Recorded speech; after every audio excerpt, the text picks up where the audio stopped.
quisimos invitar a Vera Jarach, que es un intercambio.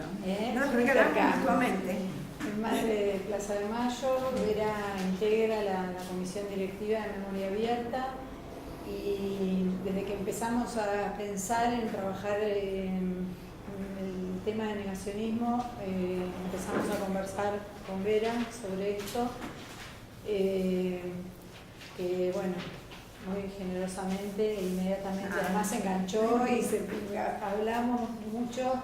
Va a ir a Italia en enero y prometió traer bibliografía sobre el tema, y bueno, nos pareció muy interesante poder escuchar el testimonio de ella, que además está atravesada por dos experiencias, digamos, muy emblemáticas de la historia de la humanidad: el Holocausto y el terrorismo de Estado en Argentina. Entonces nos parecía que era muy interesante poder escuchar las reflexiones de Vera sobre este tema. Y bueno, también invitamos a Paula Canelo, socióloga, que es una amiga además, que bueno, viene trabajando también sobre estos temas y pensando sobre estos temas, y nos pareció también muy interesante poder escucharla a ella y compartirles un poco algo de lo que nosotros empezamos a avanzar en esta investigación, que tiene más que ver en principio con sistematizar un poco las apariciones o las emergencias en el discurso público de ciertos discursos. Parte de lo que queremos discutir hoy es, bueno, a partir de qué o con qué criterios podemos hablar de discursos negacionistas o discursos relativistas, si son una cosa, son otra, y tratar de dimensionar, de valorar un poco lo que está pasando en el contexto actual. Así que bueno, empezamos con Vera y vamos a terminar con Vera. Sí, vamos a charlar. Es un placer, pero bueno. Bueno, yo estoy muy contenta de estar con ustedes, de estar acá, y realmente es un momento muy importante. Son años muy importantes, y es un tiempo de mucho pesimismo, de mucha preocupación por todo lo que va sucediendo aquí en el mundo. Es un mundo desastrado por tantas cosas que se van repitiendo además en la historia. Y por eso decidí, consulté, si podía introducir algo que es algo que quiero aportar, y es un poco de optimismo, lo cual no es fácil, porque yo misma, que mis amigos me decían que yo era incorregiblemente optimista, ya no me lo dicen más. Saben que no se puede, que no lo soy, que no lo puedo ser, porque hay realidades que no superan. Pero, sin embargo, quiero infundirles un poco de optimismo, que es el mismo que yo a mí misma me lo voy repitiendo y me voy diciendo, no, el pesimismo es lo peor que nos puede suceder, porque nos puede llevar a lo más negativo en realidad, que es la parálisis, es paralizarnos. Así contra eso voy a tratar con mis obsesiones. Yo tengo temas que son obsesivos en mí, y que son justamente eso: las persecuciones, los genocidios, los negacionismos, las colonizaciones en la historia. Todo eso está siempre presente. Pero además, siempre, como soy muy obsesiva, y esto es muy importante porque es positivo, en tratar de transmitir memoria, esperando que las cosas no vuelvan a suceder, hay algunas recetas, hay algunos antídotos. Y eso es lo que me propongo tratar de pasárselo a ustedes también. Entonces, ya ustedes saben, yo vine a la Argentina, tenía 11 años, por las leyes raciales italianas en Italia. Soy una judía italiana, me salvé viniendo a la Argentina, viví. O sea, yo soy un poco del otro siglo y un poco de este, ¿no? Y en el lapso de mi vida, que dentro de pocos meses cumplo los 90, viví 2 genocidios. Aquel y el genocidio del terrorismo de Estado de la dictadura cívico-militar argentina. En uno perdí a mi abuelo, porque se quedó en Italia mientras nosotros vinimos y terminó en Auschwitz, y no hay tumba. Y después de muchos años, en 1976, le tocó a mi hija, Franca, tenía 18 años, y le tocó este lugar, acá, la ESMA. Y uno de los primeros vuelos de la muerte. Tampoco hay tumba. Entonces tengo esos 2 genocidios. Tengo un tercero que demuestra de la importancia de la memoria. Eso no lo viví, pero me lo transmitió mi madre. Ahí ven ustedes cómo la memoria puede quedar a través de lo no vivido. Entonces es el genocidio armenio. Mi madre era veneciana. En la laguna de Venecia hay una isla que se llama San Lázaro, donde desde el 1500 viven, es un lugar armenio, muy importante en la historia de los armenios, culturalmente, porque tienen una de las bibliotecas más ricas en primeras imprentas del mundo, porque después de Gutenberg imprimían libros por encargo de distintos países de Europa. Y claro, se guardaban una copia. Así que tienen una biblioteca fabulosa. Mi madre, de 15 años, iba a esta isla, estaba muy, muy prendada de todas estas historias. Y bueno, el genocidio armenio, que ya lleva más de 100 años, estaba en su mente y nos lo contaba. Así que estaba en mi memoria. Hay muchas historias mías vinculadas con eso. Hay una imagen de un sacerdote que viene desde Venecia a Milán, que es mi ciudad, a saludarnos, la despedida antes de que nosotros saliéramos para la Argentina. Y nos bendice a mi papá, a mi mamá, a mi hermana y a mí. Eso lo tengo como imagen. Bueno. Entonces, la memoria tiene algo fundamental en toda mi vida. Creo que es un instrumento muy valioso y que hoy mejor que nunca, eso sí, hay que apreciarlo porque tenemos más posibilidades técnicas, más aportes profesionales, más trabajos hechos. Memoria abierta es un buen ejemplo. Hay mucho, hay archivos fantásticos. Así que hay una memoria que nunca hubo tanta memoria a disposición. Claro, hay que transmitirla. La educación es mejor y hay muchos medios para transmitirla. Entonces, ¿qué pasa con estas cosas que están obsesivamente en mí? Bueno, me han hecho reflexionar mucho y constatar analogías, constatar cómo la historia escrita en los libros, que nos enseña. Y bueno, en realidad sí nos enseña, pero creo que podríamos aprender muchísimo más de la historia. Pero lo que sí está clarísimo es que se repiten estos genocidios, estas persecuciones, las guerras también.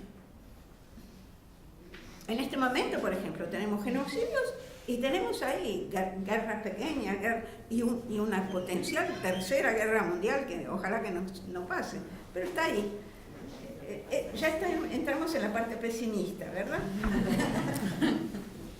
Bueno, ante todo eso, ¿qué es lo que reflexiono? Y bueno, ¿qué se hace? Cuando tenemos conocimientos, cuando reconocemos ciertos síntomas, porque, y ahora sí les digo cuáles son, cuáles pueden ser, ¿Y cómo se pueden descubrir? ¿Qué hacemos? Y bueno, algo hay que hacer. Pero no es fácil, hay que superar muchas cosas, hay que superar los miedos, hay que superar cosas como son las convivencias, estar atentos a las complicidades, cuando ya empiezan. Y que hay unas palabritas que tienen que ver de cómo se introducen. Entonces, yo diría que es la repetición, ¿verdad? Entonces, repite y algo quedará. En la publicidad se usa. Y se usa también para introducir con métodos muy parecidos cada vez, introducir los prejuicios, los estereotipos de la víctima y del victimario, los odios raciales las intenciones fuertísimas de aniquilar ciertos adversarios si se trata de un genocidio ideológico y político, porque hay distintas clases de genocidio. Y todo eso es repite o miente, y pues de a poquito estas cosas se instalan.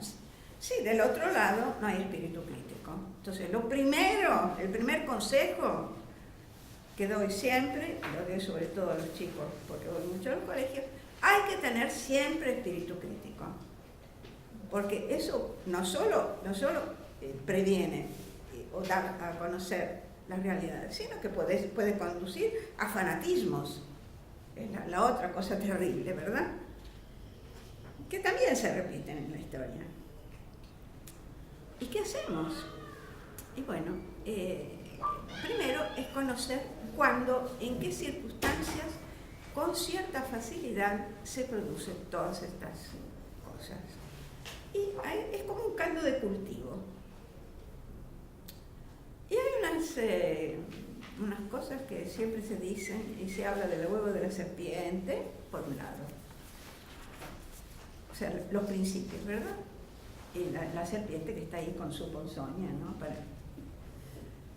Y del otro lado está lo que llamamos el enano fascista, que está dentro de las personas, de las sociedades. Entonces, ¿qué nexo hay entre las dos cosas? A ver, después piénsenlo ustedes también, pero a mí me sugirió hace poquito que hay una fuerte relación entre los dos. ¿Por qué? ¿Qué pasa? Por un lado está la hueva de la serpiente, y el enano fascista recibe la ponzoña, el veneno que le proporciona la serpiente. Y después viene todo lo demás. Esto es una cosa así, digamos, es una metáfora, pero tiene cierto asidero. Entonces, ese enano fascista existe en las sociedades.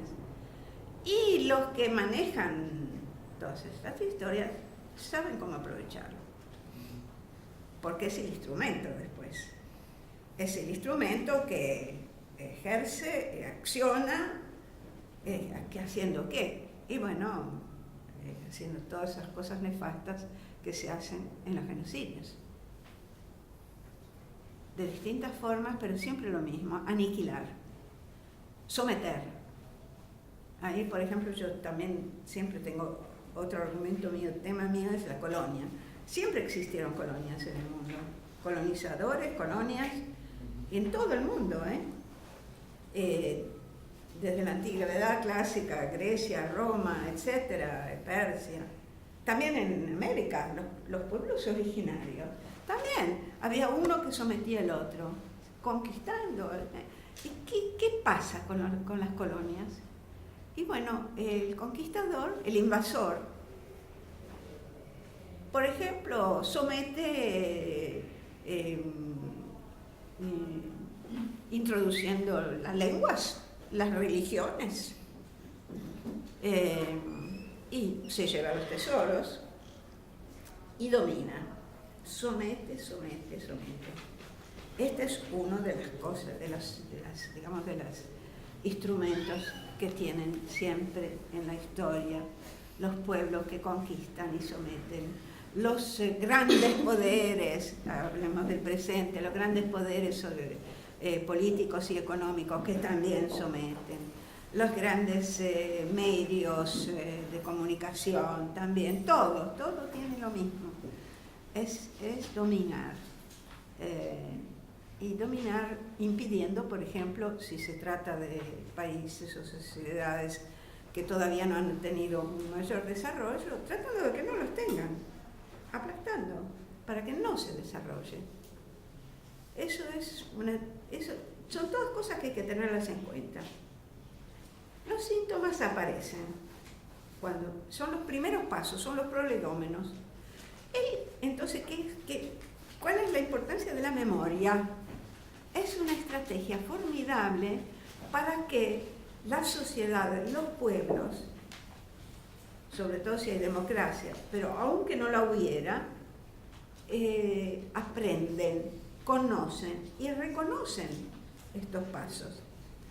Y entonces, a tiempo, buscan otras estrategias.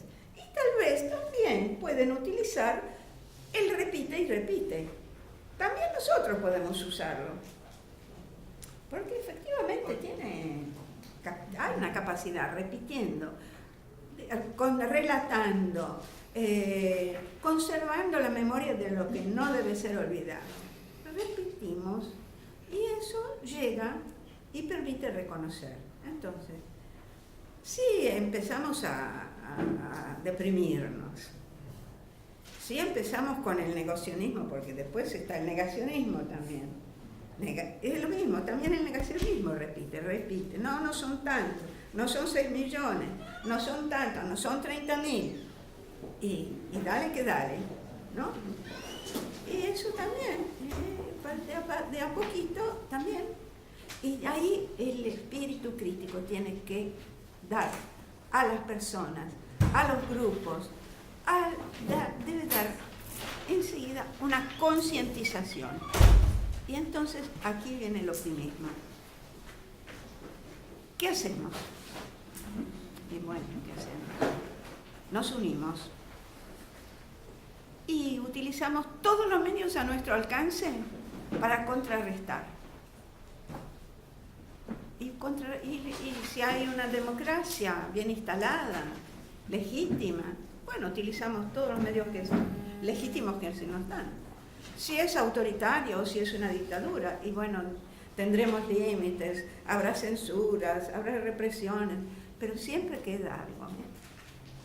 Desde la antigua Grecia está el ágora, está la calle, está la plaza. Entonces, otra cosa que transmitimos son las experiencias positivas, las que nos ayudan a ser un poco optimistas. Porque en la historia hay muchas experiencias de resistencia, a veces heroica, a veces simplemente dada por las circunstancias. Están los justos que salvan vidas a riesgo de la propia. Hay muchas historias. No voy a empezar a contarlas. Ustedes conocen las argentinas, qué sé yo, la resistencia de las madres, el teatro abierto. En esa época hubo resistencia, hubo una prensa clandestina. En Buenos Aires, me toca dentro de pocos días presentar una película sobre el Buenos Aires Herald. Bueno, fue un ejemplo. Cuando todos se callaban, y ahí viene algo que también es obsesivo en mí. Me dicen que soy un poco ya se cansan de que lo digan. Pero yo insisto. Entonces, ustedes saben que todos los organismos tenemos esas 3 consignas, ¿verdad? Que son la verdad, la justicia, que además están entrelazadas, la memoria, pero yo tengo una 4ª, y es nunca más el silencio. Nunca más el silencio, nunca más mirar de costado, nunca más la indiferencia, nunca más todo eso, y romperlo el silencio. Claro que están los miedos también. Los miedos se pueden superar. Entonces, ¿cómo se supera todo esto? Moviendo el cerebro y moviendo el cuerpo también. Estas son recetas que les estoy dando. Y han servido en el pasado y pueden volver a servir. Entonces, ¿se puede ser optimistas? Sí. Un connacional mío que se llamaba Antonio Gramsci, era un filósofo, un político. El fascismo lo mandó a una isla, no había campos de concentración. En Italia hubo un campo de concentración durante el periodo de guerra. Hubo uno solo en Trieste, que fue de la Risiera de San Saba, que se trataba de la rosa, y por eso se llama Risiera. Ahí era un lugar terrible para ir a verlo. Memoria Abierta ha tenido contactos con ese lugar. Y bueno, pero lo que no hubo es, en el periodo fascista antes de la guerra, no hubo un campo de concentración. Sí, mandaban a los antifascistas, los mandaban segregados en islas. No podían salir, o sea, no era una cárcel, pero estaban ahí, no se podían mover. Gramsci estuvo en uno de estos. Después terminó la guerra. Y hay una cosa que la conoce todo el mundo en Italia y fuera de Italia también. Cuando se crea la Unión Europea, este hombre era diputado ya. Entonces hay una célebre frase que él dijo, porque todos estaban contentos. Todos los países de Europa ahora se unen después de la guerra, maravilloso. Y él dijo, bueno, en realidad no soy tan optimista. Ojalá, pero no sabemos. Y entonces dice esta frase: yo soy pesimista con la razón y optimista con la voluntad. Ahí está la receta, la voluntad de hacer algo. Y esa buena voluntad tiene después distintas maneras de actuación. O sea, de pasar de un estado depresivo que está ahí, incipiente, a un estado activo, es fundamental. Y eso ayuda. La otra cosa que ayuda, y nos ha ayudado a nosotras las madres, ha ayudado en la historia a tantos, es unir las fuerzas. Lo que no se puede hacer, es una vieja historia, pero hay que tenerla en cuenta. Lo que vos solo no podés hacer, lo que vos solo tenés miedo de hacer, si estás con tus compañeros, como en el caso de la madre, que no estábamos, aprendimos también a circular y a darnos el brazo, podés hacerlo. Y la transmisión, entonces, este es un seminario, ¿verdad?, sobre memoria, sobre políticas de memoria, hay distintas cosas. Yo pensé, digamos, sobre sistemas de memoria puedo hablar largamente porque todo mi recorrido en estos años, el Parque de la Memoria, estoy acá estoy en todo, donde haya memoria estoy. Sobre todo en el campo educativo, con el colegio que era de mi hija, que era el Colegio Nacional de Buenos Aires, que ustedes saben, hay 108 desaparecidos. Bueno, ahí he llevado a cabo muchas actividades.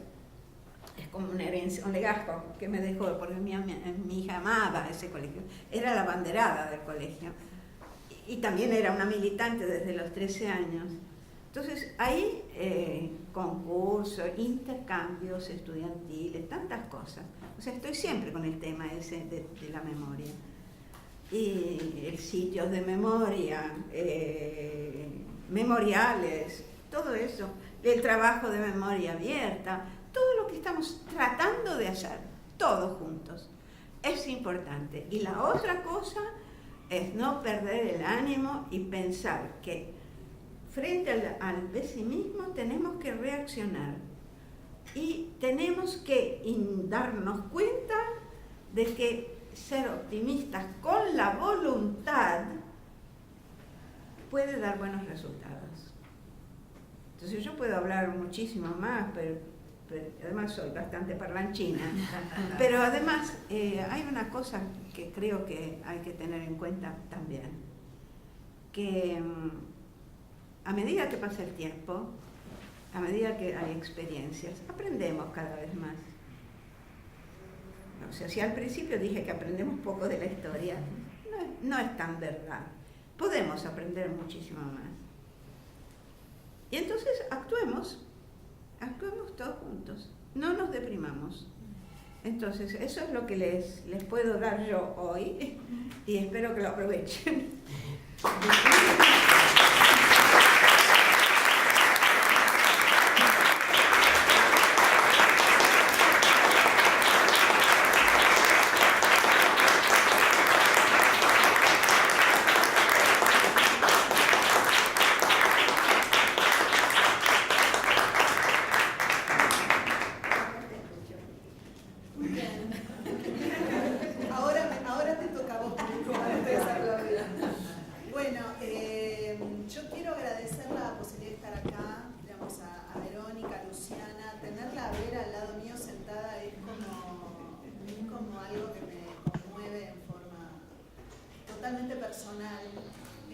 Así que voy a leer, porque si no leo me voy a distraer, voy a empezar a hablar de otras cosas, digamos, me voy a entusiasmar mucho y prefiero ser lo más precisa posible con lo que quiero decir, ¿no? Con lo que vine a decir.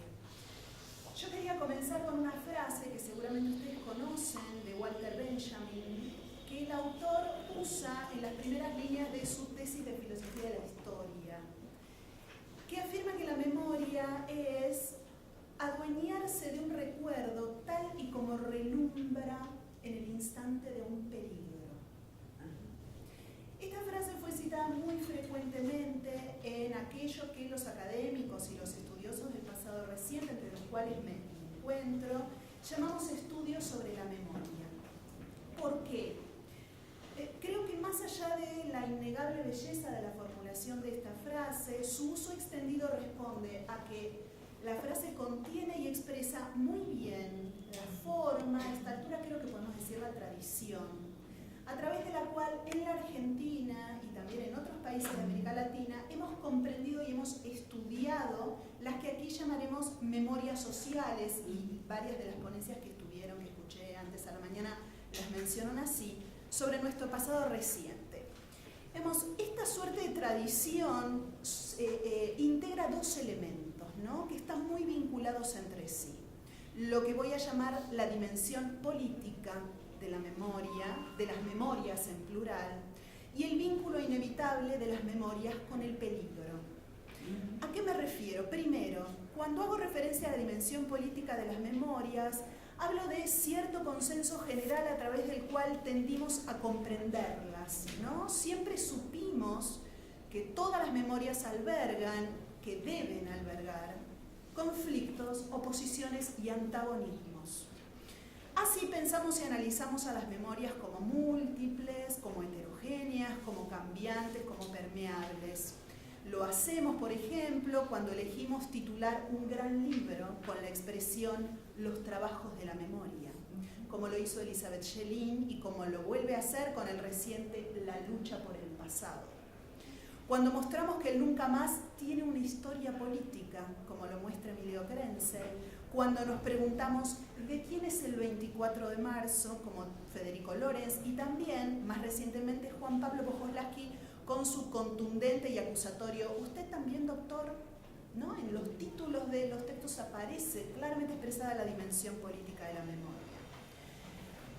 Afirmar que todas las memorias tienen una dimensión política supone afirmar que las mismas incluyen siempre una alteridad, un otro. Las memorias deben poder albergar distintas voces, permitir la convivencia entre diversas experiencias, expresar distintos relatos sobre hechos del pasado, aun cuando estos relatos puedan ser contradictorios. Esta potente idea de las memorias que cobijan y contienen relatos contradictorios llevó a Pilar Calveiro, a la que seguimos, ¿no?, a la que seguimos nombrando, porque me parece que su simplicidad, su inteligencia nos alumbra siempre, la lleva a hablar de las memorias como un rompecabezas, y escuché, creo que en tu presentación, la idea de rompecabezas, o mejor, dice Pilar, y cito, como un Lego. Las piezas del juego no deben entrar, dice Calveiro, en un solo o único lugar, como en el rompecabezas, sino que cada pieza debe poder combinarse con varias otras para poder construir distintas figuras y no solo una. Para la autora, esta diversidad, variedad de figuras es la riqueza de las memorias y es lo que hace que la misma no pueda tener ni dueños ni relatos únicos. ¿Podemos llamar a esta la dimensión libertaria de las memorias que no tienen dueño? Mientras escribí estas líneas, recordé que en el Museo de la Memoria de Rosario hay un bellísimo espacio que tiene la forma de un rompecabezas. Se llama Evidencias, fue diseñado por Norberto Puzzolo y cada pieza, no sé si han podido verlo, vayan a verlo, cada pieza va actualizando paso a paso como un rompecabezas, ahora sí, porque las combinaciones son únicas, los lazos de parentesco de los nietos recuperados. Decíamos entonces que las memorias son políticas y que además son libertarias porque no tienen dueño. También sabemos que las memorias nunca son neutrales. En el largo tramo de 4 décadas que recorrimos ya desde la última dictadura cívico-militar, sabemos que hay memorias que son abrazadas por las mayorías, mientras que otras solo podrán persistir entre círculos minoritarios. Sabemos que, a pesar de ser permeables y generosas, hay memorias que se vuelven más poderosas que otras, que desplazan a sus competidoras y que pasan a constituirse como sentido común. Las vamos a llamar memorias hegemónicas. Emilio Krenzel, por ejemplo, utiliza el concepto régimen de memoria, ¿no? Lo leímos en su libro Historia Política del Nunca Más. ¿Qué postularon estas memorias hegemónicas en la Argentina? En síntesis, han postulado muchas cosas, pero en síntesis, la veracidad de las demandas y consignas de los organismos de derechos humanos, la legitimidad de las políticas de judicialización de los crímenes de lesa humanidad cometidos por las Fuerzas Armadas de Seguridad y sus aliados civiles durante la última dictadura. Pero además, y esto resulta muy importante para apoyar el argumento que voy a desarrollar inmediatamente, en el caso argentino, estas memorias hegemónicas se constituyeron también como parte del pacto social, en el sentido de pacto societal, básico e instituyente de la democracia argentina, nada menos. En el largo camino que recorrimos, desde el juicio a las juntas, la derogación de las leyes del perdón, la transformación de la hora exesma que permite nuestra presencia acá en este espacio, antes dedicado a la tortura y al horror, entre muchos otros hechos más, hay memorias triunfantes que se constituyeron en tales al mismo tiempo que se transformaban, y esto quiero decir, en pilares básicos de fundación de la democracia argentina. Volvamos a la frase de Benjamin, que nos dice primero que las memorias tienen una dimensión política. La frase nos dice una segunda cosa, y quiero rescatarlo, y por eso esta frase me parecía apropiada para esta mesa. Nos dice que las memorias mantienen un estrecho vínculo con los peligros del presente. ¿En qué sentido? Benjamin nos recuerda que es en aquellos momentos de peligro cuando paradójicamente las memorias se fortalecen, se vuelven más resistentes. También Calveiro afirma que son los peligros del presente los que convocan a la memoria. Traemos la memoria, dicen, del pasado al presente, como un relámpago cuando la memoria corre peligro. Aquí es donde quiero detenerme para plantear algunas reflexiones muy básicas todavía sobre lo que podemos llamar los peligros que nuestro presente tiende sobre la memoria. Algunos de estos peligros fueron mencionados en la mesa, digamos, en las ponencias que presentaron más temprano. ¿Cuáles son los peligros del presente? ¿Cuáles son las amenazas que se ciernen hoy sobre las memorias? Peligros que parecen haber comenzado a organizarse, a crecer cuantitativa y cualitativamente, a forjar alianzas, a homogeneizar demandas, y voy a volver sobre esto después. Me voy a referir especialmente al fortalecimiento reciente de un espacio integrado por distintos tipos de organizaciones civiles, cívico-militares, intelectuales, medios de comunicación, dirigentes políticos, funcionarios gubernamentales, que cuestionan, banalizan o bien niegan las memorias hegemónicas sobre nuestro pasado reciente, el que podríamos llamar espacio negacionista. negacionista, ¿no? Para darle algún tipo de unidad. Especialmente me voy a referir a lo que Verónica y Luciana van a desarrollar a continuación, que llaman en su ponencia esta empatía novedosa por parte del actual gobierno hacia este espacio. Voy a organizarme en tres afirmaciones principales. La primera va a recuperar algunos antecedentes de este espacio negacionista para que recordemos que este espacio no es nuevo. La segunda va a mostrar ciertas peligrosas, creo, novedades que este espacio presenta, alimentado por esta política de empatía. Y la tercera va a sostener que esta empatía responde a la intención del gobierno nacional de disputar la hegemonía a las memorias actualmente predominantes para conquistar el sentido común de los argentinos, para reforzar este vínculo del que hablaba Vera entre la serpiente y el enano fascista, ¿no? Digámoslo así. Primero, voy a decir entonces que la existencia de este espacio negacionista no es en absoluto nueva. Desde la postdictadura hasta el final de los gobiernos kirchneristas, este espacio estuvo formado por un conjunto cambiante y heterogéneo de organizaciones, grupos, redes, siempre minoritarias, no siempre coordinadas, pero con una presencia pública importante. Y tienen un rasgo fundamental que quiero destacar. En casi todos los casos se constituyeron en momentos de avance de los procesos de judicialización. Fueron reactivas, fueron reacciones a estos avances. También fueron memorias que se fortalecieron en momentos de peligro. Por ejemplo, en los años 80 recordemos a FAMUS, a distintos voceros de las Fuerzas Armadas que empezaron a tener una presencia pública importante frente al avance de los procesos de judicialización. En los 90 asistimos al surgimiento de las que llamamos organizaciones de memoria completa, con fuerte presencia pública, que le disputaron a los organismos la verdad sobre el pasado reciente, que quisieron además lograr el reconocimiento estatal y social de sus reclamos y defender a los que enfrentaban causas por delitos de lesa humanidad. Los orígenes y filiaciones de estas organizaciones son variadas, muy bien las describe Valentina Salvi. Había organizaciones formadas por familiares y amigos de los oficiales. Cito algunos nombres: Asociación de Víctimas del Terrorismo en la Argentina, Familiares y Amigos de Víctimas del Terrorismo, ambas herederas de FAMUS.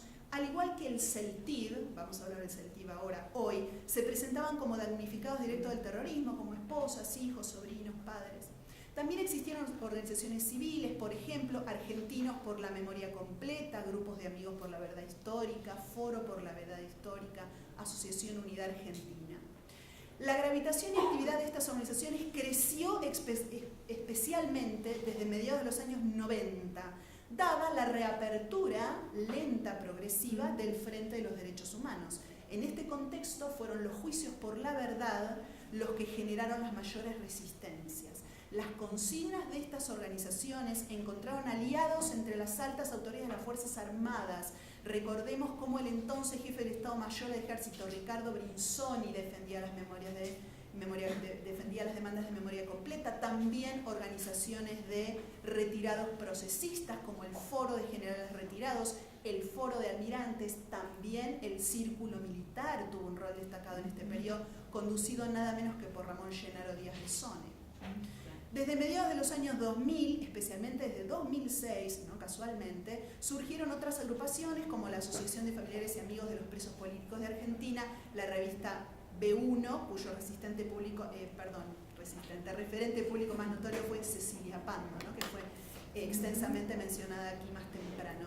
De alguna forma, estas consignas, criterios de verdad y presencia pública pudieron convivir, ¿no? O al menos ser resistidas eficazmente por las memorias sociales hegemónicas. Hasta hoy, me pregunto, hasta hoy.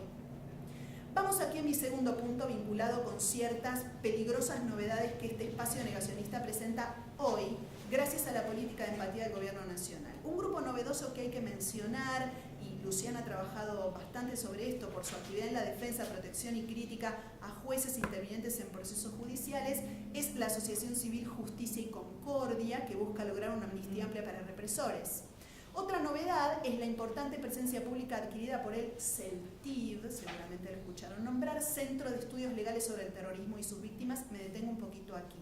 Fue fundado en 2006 para, dicen, investigar y reclamar justicia por los crímenes cometidos por organizaciones guerrilleras en los años 70 y está integrado por familiares de las entre comillas, víctimas del terrorismo guerrillero. Buscan no solo ser tratados en pie de igualdad con las víctimas del terrorismo de Estado, sino también condenar a los ex integrantes de la guerrilla aún con vida. El CELTIB cuenta con dos figuras fundamentales. La primera es Arturo Larrabure, hijo de un coronel por cuya muerte en 1965 responsabilizaron al ERP, y Victoria Villarroel, abogada y autora de un libro que se llama Los otros muertos, las víctimas civiles del terrorismo guerrillero. ¿Qué es lo que tiene el CELTIB de particular? Las chicas seguramente lo van a retomar en la ponencia. Es la primera organización de memoria completa recibida por un funcionario del gobierno nacional a días de asumido Mauricio Macri, mientras Macri, postergaba, ¿no? Tenía dilaciones con respecto a recibir o no a los organismos de derechos humanos. Que un funcionario público reciba a los líderes de esta organización es un dato insoslayable en su avance cualitativo. Otra muestra es la constitución por parte de miembros del CELTIB de listas de candidatos a diputados y senadores en la ciudad de Buenos Aires y la provincia de Buenos Aires en las recientes PASO. Larrabure fue candidato a diputado nacional por la provincia de Buenos Aires por el llamado Frente Todos por Buenos Aires, lista 298. Hice un trabajito sobre las consignas de campaña, busqué un poco, combina la defensa del terrorismo de Estado, el cuestionamiento del accionar de las organizaciones terroristas a las que personifican funcionarios del gobierno kirchnerista, con consignas más generales, más electoralistas, como la defensa de la familia argentina, las instituciones, las pymes, el agro, ¿no? Entre sus flyers de campaña se lee: verdad a medias es mentira. En el Parque de la Memoria faltan las víctimas del terrorismo montonero y erpiano. No al relato, sí a la historia. Dejen de robar en nombre de los derechos humanos. También recurren a fotos de época, las usan mucho como parte de su estrategia visual. En otro flyer aparece una imagen del cadáver de su padre con el texto: los que no dicen no saber qué pasa en Venezuela son los que quieren convertirte en ella. Esto hacen con los que no apoyan su idealismo de sangre y muerte. La foto del cadáver de su padre al costado. Larrabure es acompañado en la lista por Pablo Mazzola y Jovina Luna, esta última también hija de un militar asesinado por el ERP. Como candidato a Senado Nacional por la provincia, ¿quién los acompaña? José Sacheri, hijo del conocido intelectual antisemita Carlos Sacheri. En la ciudad de Buenos Aires, Larrabure llamó a votar a Heriberto Ahuel, candidato a diputado nacional por la lista 262, que en uno de sus flyers de campaña convoca a Militar por la Patria y que afirmaba: innovamos poniendo voces en el Congreso Nacional que representen a las fuerzas de seguridad. El resultado electoral es magro. Larrabure y Sacheri obtienen el 0,19% en provincia, por detrás del 0,32% del Frente Patriota Bandera Vecinal, y Ahuel en Cava llega al 0,31%, muy por debajo de la posibilidad de presentar candidatos en octubre próximo. ¿Cuáles son entonces las novedades que este espacio negacionista presenta hoy? Y retomo un poco lo que las chicas van a plantear: que la empatía del gobierno se traduce en una ampliación decisiva de su margen de acción, ellas lo van a desarrollar mejor.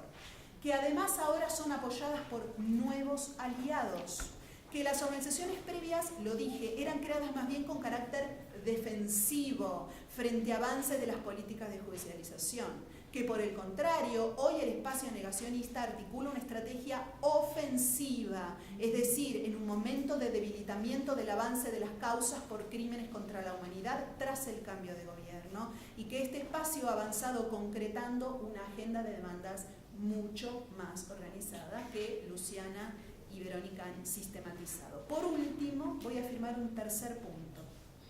Por primera vez, desde la postdictadura, una minoría social en el poder, que controla los máximos resortes del poder político y económico y que además obtiene importantísimos resultados electorales, se propone disputarle su hegemonía a las memorias sociales hasta hoy predominantes. Afirmamos en otro lado que desde su asunción Cambiemos desplegó un conjunto de políticas públicas orientadas a revertir la orientación general de las políticas kirchneristas, es decir, de su del gobierno inmediatamente anterior. Sin embargo, en determinados planos de política y especialmente en el plano de los derechos humanos, el actual gobierno muestra su decidida intención de ir más allá que de una mera reorientación. Lo que en los inicios pudimos llegar a interpretar, y esto lo discutimos con Luciana en algunas oportunidades, como una sucesión de hechos relativamente aislados, bien destinados a consolidar su electorado de derecha tradicional, o bien consecuencia de la improvisación y el desconocimiento. Estamos aprendiendo, dice Marcos Peña, ¿no?, el jefe de gabinete de ministros. Es ahora evidentemente una estrategia común y deliberada. ¿Qué busca esta estrategia? Nada menos que vulnerar los consensos fundamentales que dijimos constituyen los pilares básicos sobre los que se fundó la democracia argentina y disputar la hegemonía a las memorias predominantes sobre el pasado reciente. Esta intención hegemónica es inédita desde la transición a la democracia. Ni siquiera el gobierno menemista, que con el indulto probablemente marcó el punto más crítico en el camino de la lucha por la memoria, la verdad y la justicia, llegó a vulnerar o negar estos consensos básicos. Al hacerlo, el gobierno de Cambiemos se perfila en el plano de la memoria como mucho más ideológico que su par menemista. Para terminar, retomo a Pilar Calveiro y vuelvo sobre la cuestión de la hegemonía. Sabemos que toda hegemonía comprende un proyecto económico, social, político e ideológico, pero también debemos recordar que la construcción de la hegemonía, y aquí Vera acaba de nombrar a Antonio Gramsci, implica sobre todo la construcción de un sistema de valores. Este sistema de valores hace al mundo comprensible de ciertas maneras y no de otras. Define lo aceptable y lo inaceptable, lo creíble y lo increíble. Mediante estas operaciones hegemónicas se establece una constelación de sentido que parece natural. Se naturaliza un cierto vínculo entre la serpiente y el enano fascista, ¿no? Pero que en realidad es parte de una construcción hegemónica. Se construye así una visión general que permea gran parte de la sociedad y que se acepta socialmente como visión común del mundo. Esto es, como sentido común. La Alianza Cambiemos vino a disputar el sentido común, vino a imponer su propia visión del mundo como visión de todos los argentinos. Esta visión es presentada como natural, pero está hecha a su imagen y semejanza, a imagen y semejanza de los intereses y proyectos de dominación de una minoría social privilegiada. Y retomo la pregunta que Vera repitió insistentemente: ¿qué hacemos entonces en un presente donde las memorias antagónicas ya no parecen simplemente desafiar los límites, la capacidad de resistencia de la memoria hegemónica, donde no solamente tensionan el rompecabezas o el Lego, sino que pretenden patear el tablero mismo? Efectivamente, creo que los peligros del presente han traído el pasado como un relámpago que alumbra fugazmente. Que la memoria alumbre, pero que la memoria también nos recuerde, como siempre, su dimensión esencialmente política y su dimensión libertaria, porque si la memoria no es de nadie, es de todos. En suma, la memoria es y será de todos los que luchen por ella. Gracias.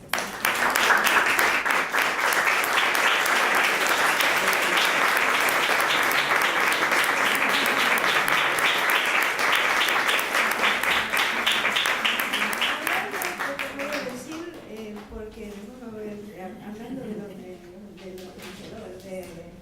las hegemonías que imponen, ¿no? Yo tuve una suerte en mi vida que lo conocí a Primo Levi. Fue durante la dictadura, estuve en Italia y amigos cenamos juntos. Y él me dijo: Vera, la historia la hacen los vencedores. Los vencedores son los que imponen. Sin embargo, no estoy del todo de acuerdo con él. Porque los vencedores ahora nos piden que perdonemos, pero nunca nadie nos pide perdón. No podemos perdonar a quien no te pide perdón. Antes, juzgados, después.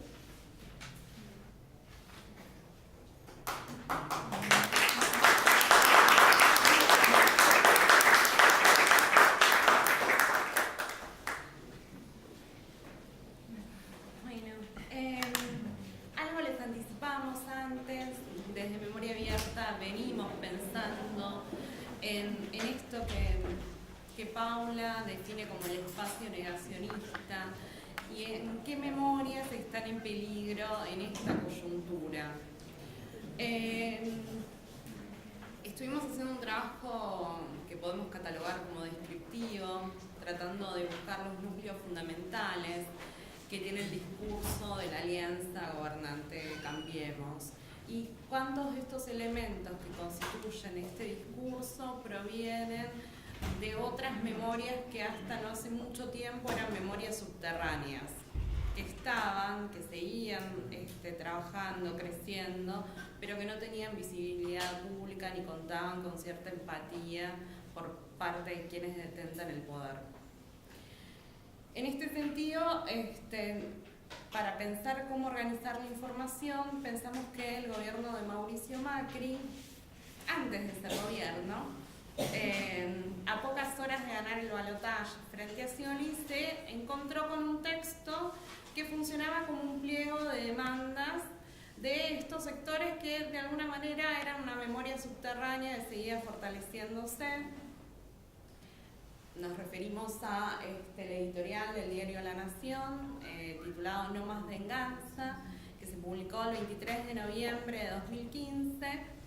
Y tomamos este editorial porque pensamos que La Nación históricamente ha tenido esta idea que retoma, que es básicamente el título del libro de Sicaro, de mirar la política desde arriba. Bueno, en este caso también miraba a estos grupos desde arriba y podía aglutinar el reclamo de distintos sectores en su demanda por una memoria completa, como explicaba Paula, frente a un nuevo gobierno novedoso, como una alianza de derecha o centro-derecha que llegaba al poder.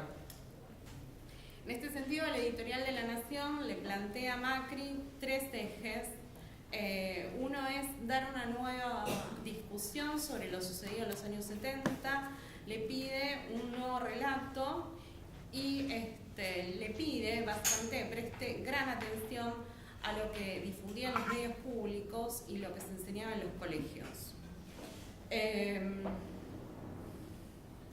Digamos que el pedido del nuevo relato decía mentiras de los años 70 y demás. Por otro lado, revisar la situación, es un pedido concreto y que vamos a ver que el gobierno responde efectivamente, que es revisar la situación de los condenados, la situación de reclusión, ¿sí? Si debían estar en domiciliaria, si no, ¿qué se hacía con eso en concreto? No hacían una mención, al menos en este editorial, sobre qué hacer con los juicios. Y por último, ahí sí hace una mención sobre qué hacer con los juicios, pero que era detener los juicios a los jueces. Ellos hacen un reclamo ahí concreto frente a 3 jueces, que eran Hoft de Mar del Plata, Montesanti de Bahía Blanca, que finalmente renuncia, y Ricardo Lona, de Salta, que de hecho es defendido por Ricardo Gil Lavedra, ex juez del juicio de las juntas y asesor del Ministerio de Justicia de la Nación actualmente.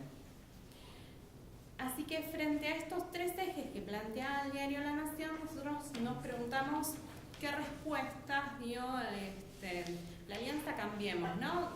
Pensando en el PRO de Mauricio Macri, en la Unión Cívica Radical y la coalición cívica de Elisa Carrió, que juega un rol ideológico muy fuerte, que es el primer ligazón que tiene con estos grupos, al menos en un sentido muy público. Y también lo que tratamos de demostrar es que esto precede a este editorial, como decía Paula, estas ideas de memorias subterráneas, y que se instala en la agenda de campaña, y quien lo instala casualmente es Mauricio Macri y casualmente es en La Nación, en una entrevista del 8 de diciembre de 2014, que se acordarán que el título era "Conmigo se acabaron los burros en derechos humanos". Esta es la primera entrevista electoral, digamos, en campaña que Macri le da al diario La Nación, y en la cual la pregunta del periodista está muy bien formulada, porque dice: los organismos de derechos humanos tienen miedo por los retrocesos.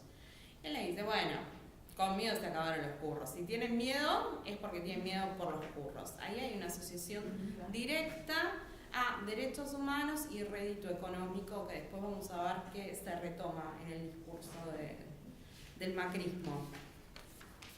A esto le sigue una segunda entrevista de el que en ese entonces, ustedes recordarán que en la campaña teníamos tres fuerzas muy importantes, que era la Alianza Cambiemos, el Frente Una o el Frente Renovador y el Frente para la Victoria. Les di una entrevista de Massa en un diario de Salta, El Tribuno, en el cual él dice, bueno, hay que terminar con los derechos humanos del pasado. A esto hay una respuesta. El Frente para la Victoria, los precandidatos del Frente para la Victoria guardan un silencio vergonzante, y quien responde es la entonces presidenta Cristina Fernández de Kirchner, reclamándoles que sentía asco por quienes hablaban del curro de los derechos humanos, y pero decía, pero más me preocupa el silencio cómplice. Esto era exactamente un dardo emitido contra su propio frente. A esto responden tanto Scioli como Randazzo con, no lo hacen en entrevistas, sino que van a las redes sociales, que bueno, después Mali va a hablar un poco de redes sociales, y vuelven a esta idea de un pacto social. Nosotros no podemos terminar con los derechos humanos porque constituyen un pacto social, como decía Paula. Y como otro actor muy importante actualmente, que es el presidente de la Corte Suprema, es la misma idea de los juicios constituyen el contrato social de los argentinos.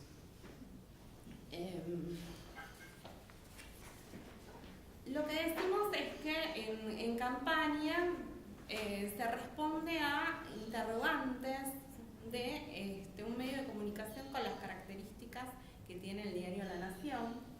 Ahí se inicia este juego de opinión, que podríamos decir, entre los principales precandidatos en ese momento.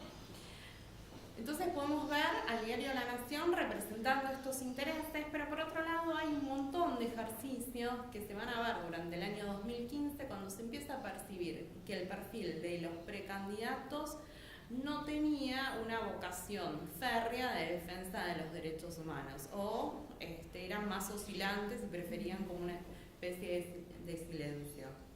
Y en este sentido, quienes juegan fuertemente es la UCA, a través de organizar distintas charlas en las cuales se sienta, por ejemplo, a Graciela Fernández Mejía, madre de un desaparecido, y a el hijo de Larraure, en pos de la reconciliación, digamos.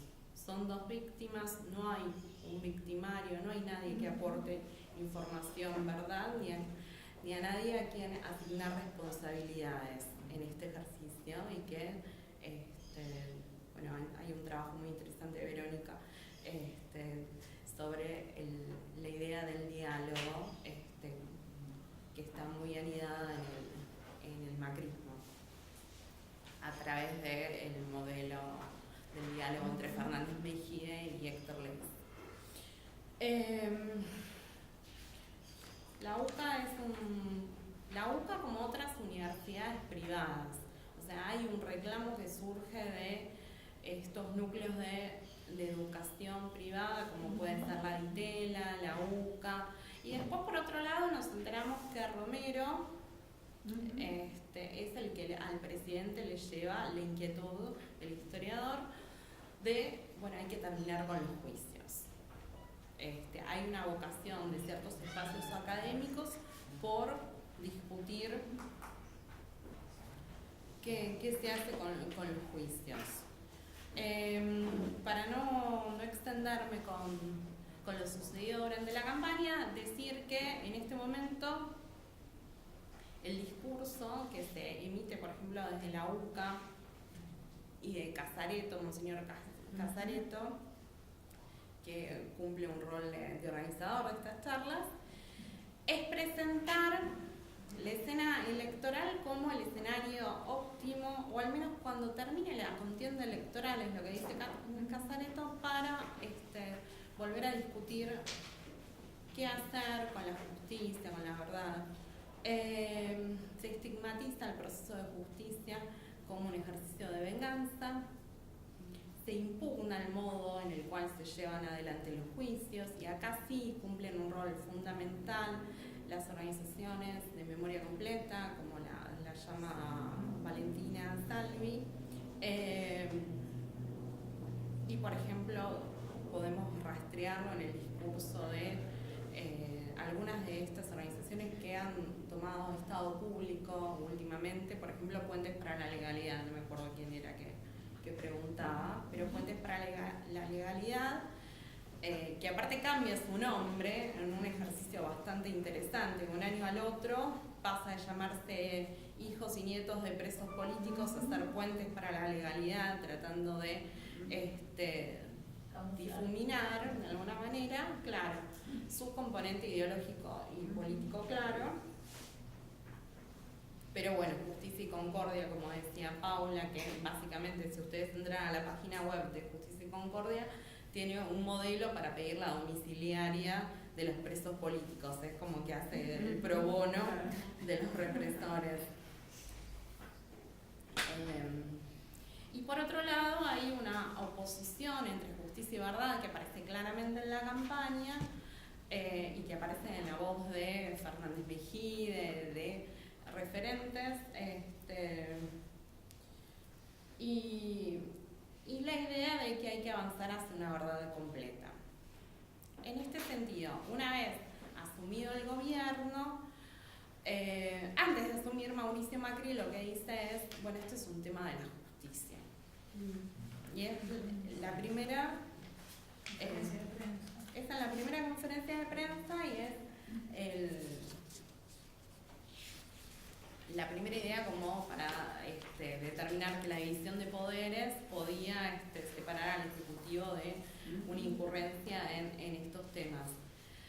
El Ejecutivo va a tomar el tema porque el 14 de enero, Macri asume el 10 de diciembre, el 14 de enero Abruj va a recibir al CELTIV dentro de la ESMA y no lo va a publicitar. Esto no va a aparecer en ninguna gacetilla, se va a filtrar porque ellos van a sacarse una foto con Abruj y la van a tuitear. Lo mismo sucede con las reuniones con Justicia y Concordia en el Ministerio de Justicia y con Pando también dentro del Ministerio de Justicia, las cuales se explica Caravano básicamente. Acá sí tenemos la idea de que hay una empatía novedosa. Va a explicar que, bueno, como me junto con ellos, me junto con los organismos de derechos humanos. Yo le voy a abrir la puerta a todos aquellos que quieran verme a mí. Hay un traspaso de la legitimidad de 40 años de los organismos de derechos humanos a estas organizaciones que podríamos resumir con poca vocación democrática. Para ser fino. Para ser elegante. Entonces, con Verónica no ahondamos en el pedido de frenar los juicios a los jueces, pero sí hablamos de qué pasa con la justicia. Y en este nuevo relato sobre los años 70 hay una serie de componentes que vamos viendo y que, por ejemplo, es... Perdón, de todos modos me parece que ese tercer punto del editorial de La Nación está destinado, está totalmente relacionado con el proceso de justicia, porque La Nación aparece en una defensa corporativa de los jueces que están siendo investigados por crímenes de lesa humanidad, y entiende perfectamente cómo funciona la justicia en estos temas como en otros. Esa defensa corporativa va más allá de esos 3 jueces, es una especie de, bueno, nos vamos a proteger a todos los que se encuadren en esto que nosotros estamos planteando, que es empezar a acelerar la posibilidad de las prisiones domiciliarias. Y bueno, en gran medida eso fue lo que pasó, además, en este último... Perdón, además, dijo, es un tema de la justicia en el que para el nombramiento de los 2 jueces de la Corte Suprema de Justicia, uno de los cuales después relacionado con el encubrimiento de un represor.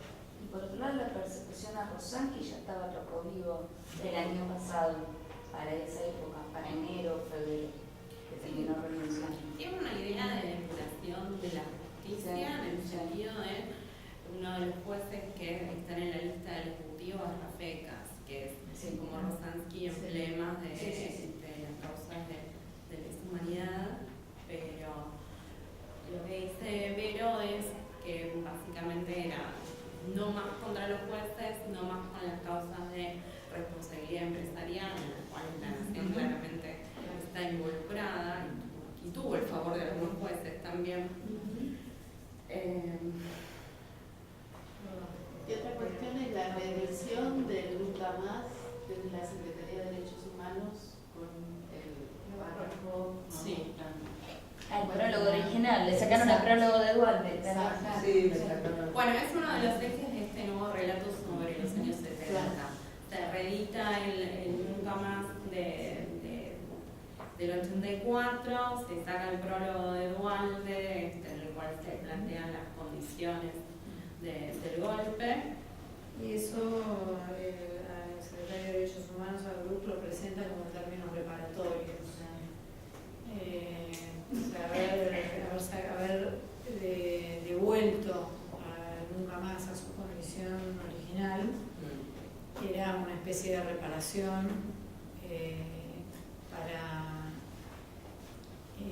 una especie de reparación y un gesto también ahí de empatía, digamos, con ciertos sectores.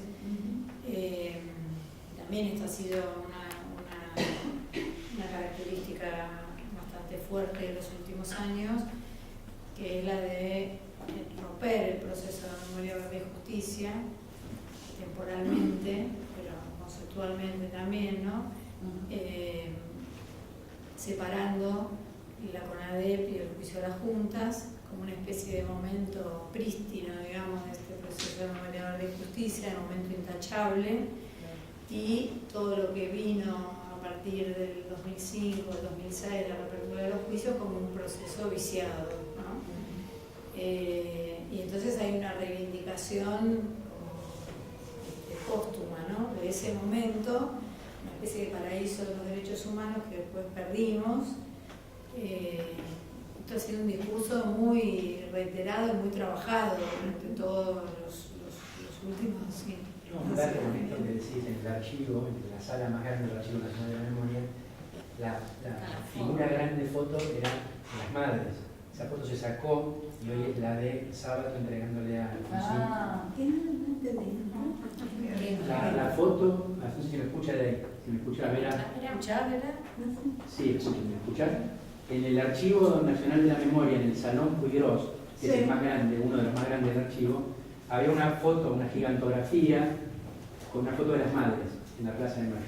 Esa foto fue sacada y hoy hay una foto de Sábato entregándole el informe con la DEPA a Alfonsín. Era un dato simbólico. Y que se puede ver con fotos oficiales. Así como nosotros hablamos, Sí. Con respecto a... No, terminamos. No, y que la reivindicación del Nunca Más y el juicio a las juntas también le sirve hacia el interior de la alianza gobernante, en un momento en el cual el radicalismo le renuncia a la jefatura de un bloque diciendo que lo maltratan. O sea, son como pequeñas reparaciones internas también más allá de todo. Brevemente, Macri se refiere al tema al menos en 3 oportunidades. Lo hace continuamente, me parece que habla continuamente de reconciliación, con palabras distintas, pero siempre está hablando de reconciliación, va a traer justicia, constante el discurso. Y bueno, y retoma términos como guerra sucia, utilizando vocabulario propio de los perpetradores, violencia institucional o usando categorías que no están inscritas básicamente en la lucha por memoria, verdad y justicia, sino algunas categorías o propias de los perpetradores o categorías que se empiezan a trabajar en la transición. incluso más vinculadas a cierta idea de exceso. Y dentro del gobierno aparecen distintas voces del gobierno nacional. Tenemos claramente el discurso de Gómez Centurión, el ex Cara Pintada, que retoma la discusión del número que ya había sido planteada por lo pérfido, funcionario de la Ciudad de Buenos Aires, y que genera una discusión interna al interior del gobierno nacional, y ciertas desautorizaciones y demás. El 2x1. Que con el 2x1 es muy interesante ahí cómo cambia la ecuación al interior del gobierno, porque quien oficiaba de vocero para corregir a todos los funcionarios que decían algo que era incorrecto era Bruch, y a Bruch termina siendo el más incorrecto frente al 2x1, y se rompe este rol de fusible de alguna manera. Y más recientemente, por ejemplo, aparece la declaración de Patricia Bullrich. ¿Se acuerdan? Sí, sí. ¿Cuál? ¿Cuál? En la mesa de fiesta dice Sí, los sí. demonios.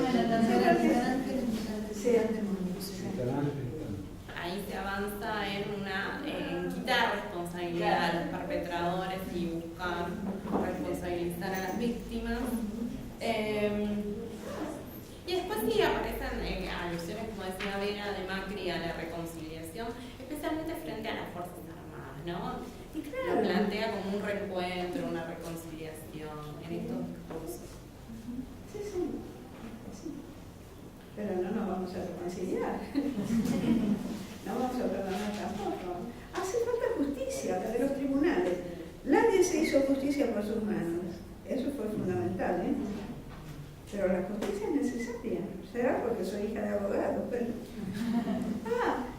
hoy no lo terminé de leer tampoco porque venía para acá, pero vos lo recibiste seguro porque vino de Adriana, ¿te acuerdas? Hay una nueva revista, ¿lo recibiste? Sí. Me parece interesantísimo. Lo lees, sí, porque trae unos ejemplos de simulación, digamos, dos esencialmente, y también Pinochet.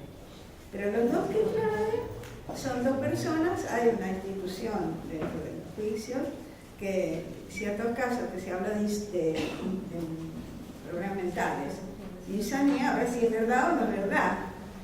Si se hacen pasar por enfermos mentales que no pueden ser juzgados, y entonces como destapan la simulación. Es muy interesante, además buenísima la elaboración. Sí, y una buena iniciativa. ¿Cómo se destapa? Porque uno sí, de repente, Pinochet es el caso clásico, que todo el mundo lo conoce. Sí, se levanta. Oye, a mí me llegó hoy.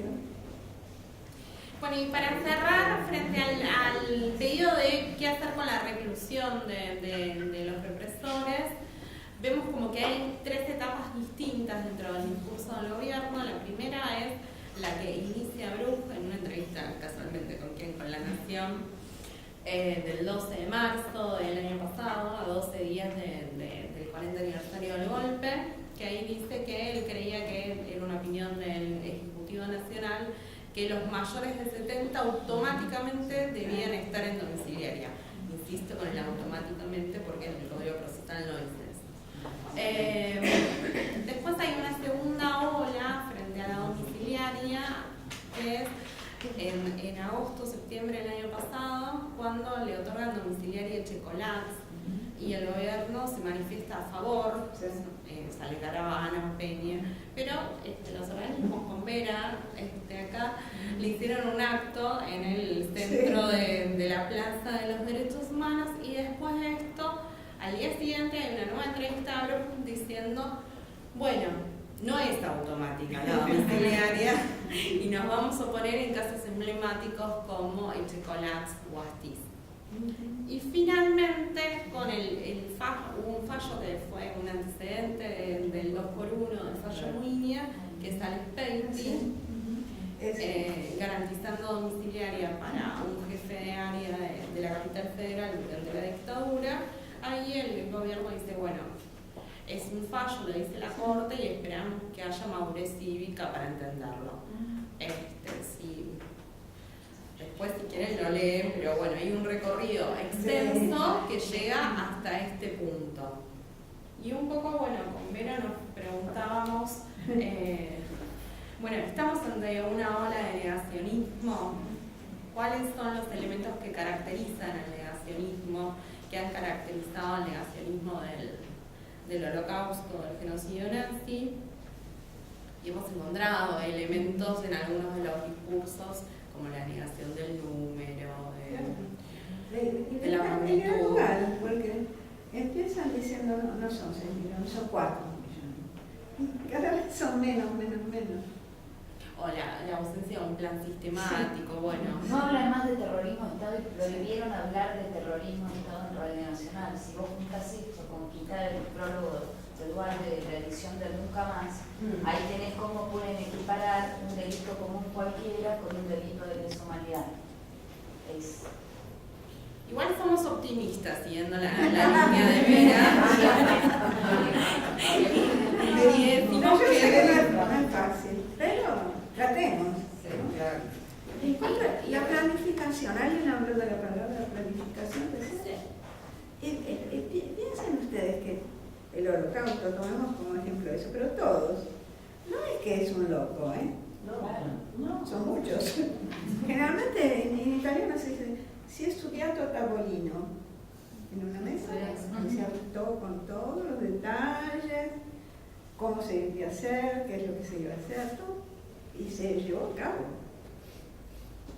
Y siempre es así, hay planes. Entonces todo lo que vas diciendo del gobierno actual también está planificado ese negacionismo, o buscar esas dos verdades, también debe estar todo, yo creo que debe estar todo planificado. Sí, yo creo que también lo complejo se traduce en lo que se está viendo ahora también en relación a las sentencias, ¿no? En la sentencia de Operativo Independencia ahora hubo algunas absoluciones con una nueva figura que es error de prohibición. Yo no soy abogada, quizás hay algún abogado acá que me pueda explicar mejor, pero lo que se entiende es que no los imputan del delito, digamos, porque lo que se aduce es que desconocían el delito que estaban cometiendo, ¿no? Entonces, creo que se ¿Desconocían? Sí, que estaban cometiendo. Entonces, no creo, como desconocían, espera, no recuerdo. ¿qué es lo que desconocían? ¿Los ejecutores? Sí. O sea, No se daban lo cuenta que de estaban lo que estaban imputados. haciendo. Exacto. no es que desconocían que estaban cometiendo un delito, sino que desconocían el delito que estaban cometiendo. Exactamente. Ah, Es una prueba, por eso creo que es increíble es eso. importante que por ahí lo traduzca también un abogado, pero lo que hemos entendido es lo que nos explicaron. Pero no puede ser, eso es Bueno, está la sentencia, me parece que es para buscarlo. El derecho es Bueno, yo le digo a un chico creo que tenía 7 años o 8, en Milán, mi ciudad. Fui a la escuela en que me echaron a mí, me echaron a mi colegio primario, mi porque judía. Y fui a hablar a ese colegio. Y al final, después de hablar con los chicos, un chico que no solo lo tengo en la memoria, sino que fue filmado, porque lo tengo ahí en una cosa que se llama el rumor de la memoria. Y el chico me dice, pero yo tengo que obedecer siempre a las órdenes que me dan. No en absoluto. Si te ordenan torturar y matar, no tenés que hacerlo. Hay cosas que están muy claras. No lo entendían. A mí me parece que hay cosas que se saben que no se En un deben hacer. artículo que está circulando, no recuerdo ahora tampoco de qué medio virtual, decía, bueno, si esta figura, digamos, empieza como a darle paso a lo que tiene que ver con la violencia de vida. y que hubo elementos el año pasado, por ejemplo, cuando se revocó la sentencia en Capilla del Señor, el asesinato de militantes en el 74, ahí se desvaloriza por parte del máximo tribunal penal del país, que es la Casación, el valor del testimonio de los familiares. O sea, ahí hay como un juego complicado. Hay que reflexionar mucho sobre estos temas. Además son cuestiones que tienen que ver con lo existencial. Son reflexiones muy profundas. Pero cada uno después se hace su propia opinión, ¿no? En todo caso, miren qué importantes que son los juicios, hay otro aspecto, porque descubren las verdades. Y qué importancia es no hacerse justicia por la mano propia. Yo siempre comparo con lo que pasó en Italia. Termina la guerra, a Mussolini y a unos cuantos más enseguida les pegan un tiro, los cuelgan en mi ciudad militar, y no hubo un juicio, nunca se enfocaron, hubieran podido decir las cosas. Acá no, acá es mucho mejor, mucho mejor.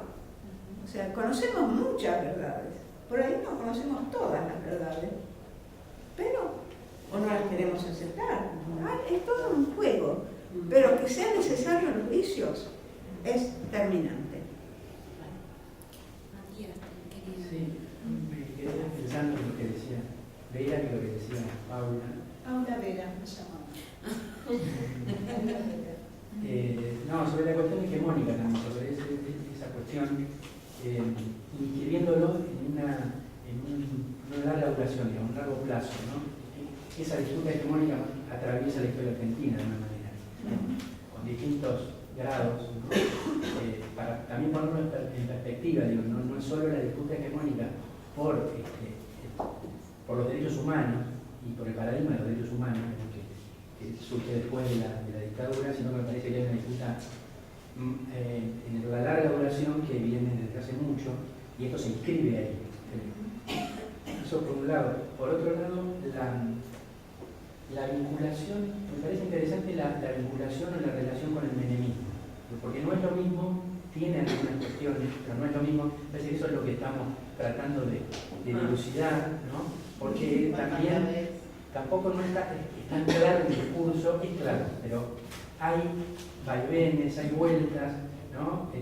Recuerdo que vos, Luciana, hablabas de las discusiones al principio del macrismo, esos encuentros en la UCA, donde parecía que el modelo era Sudáfrica, y se hablaba mucho de la cuestión de la reconciliación y de la canjear justicia por verdad. Eso ya no se dice prácticamente, ¿no?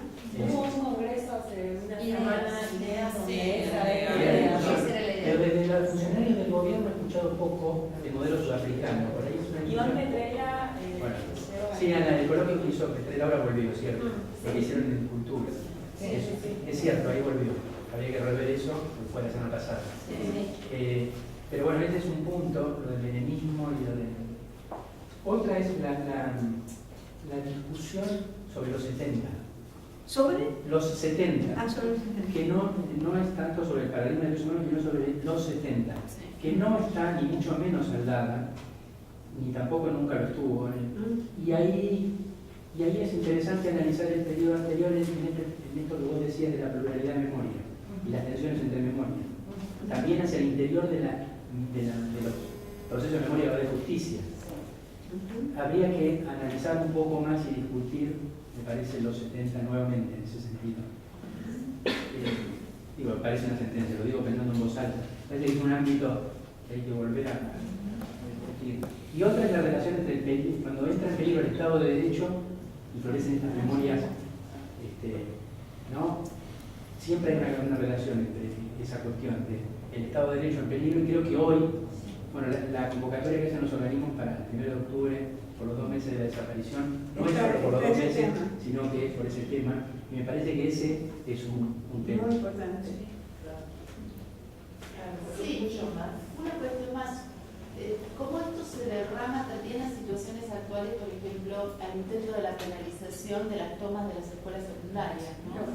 Donde además se intenta penalizar a niños, niñas y adolescentes por tomar, digamos, el derecho de poder protestar por un plan de estudio que es totalmente la presentación de por sí irregular y que tiene que ver con quitarles derechos y posibilidades de participación, ¿no? Y hay un desaparecido donde el gobierno está defendiendo a la fuerza de seguridad. Bueno, O sea, es muy... eso tiene que ver con la importancia simbólica de borrar las palabras y los conceptos. Hay como constelaciones de conceptos que son muy importantes. No hablar de terrorismo de Estado te priva a vos de la oportunidad de diferenciar la desaparición de una persona en manos de, no sé cuál, un secuestro o hasta incluso los casos de violencia institucional de algo, ¿no?, que se inscribe en un plan deliberado y sistemático, ¿no? Entonces, ahí se te cae todo, digamos. Es como si vos dijeras un argumento básico que diferenciar el accionar del terrorismo de Estado. Entonces vos decís, cuando es el Estado, lo que explican siempre Zaffaroni y desde el derecho, ¿no?, el que comete crímenes de lesa humanidad es el Estado. Entonces, ahí hay una diferencia de grado y de efectos que no se puede comparar. Entonces, cuando vos quitas esa gran diferencia, es como Marta Vassallo insiste mucho en esto, también en relación a pensar la violencia política de los 70. Fíjate que el discurso, volvamos a poner en valor o a visibilizar la otra violencia, ¿no? Los dos demonios, ¿no? La otra, no, pará, no podés comparar.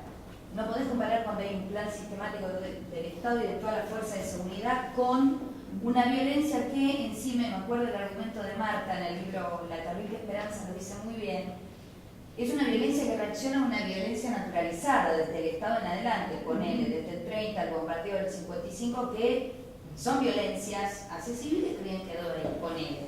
Pero vos fíjate que si vos no tenés en claro la diferencia del terrorismo de Estado con eso, no podés dar la discusión de las violencias como dar otras discusiones en determinado contexto, porque vos decís, a ver, pará, si nosotros empezamos ahora a discutir la violencia política de los 70, ¿a quién le estamos dando argumentos en esta pelea hegemónica por el sentido, ¿no?, del terrorismo de Estado? Es muy retorcido, pero está muy bien pensado. Yo creo que por eso hay que insistir en terrorismo de Estado. Porque a partir de ahí vos discriminás. A partir de ahí vos podés decir, bueno, mirá, no, los chicos tienen derecho a... ¿Me entendés? Si no, es lo mismo todo. Digo, quiero decir algo, no lo tengo, escuchándolos, no lo tengo muy pensado, pero me parece que lo que decía Matías recién nos sirve para entender que tenemos que empezar, y Vera hablaba de la importancia de la educación, tenemos que empezar a hacer un ejercicio de didáctica sobre aquello que para nosotros son consignas. Nosotros somos de algún segmento de generaciones, digamos, para no decir que somos una generación como la campaña de la gobernadora de Buenos Aires, que ahora dice que somos una generación. Digamos, me parece que tenemos que empezar a abrir esas cajas de las consignas que para nosotros tienen tanto significado. ¿Por qué es importante la memoria? ¿Cómo uno le explica a un chico por qué es importante la memoria? Para que no te vuelva a pasar. ¿Por qué es importante la justicia? Porque es lo único que te va a sanar, porque te va a hacer libre.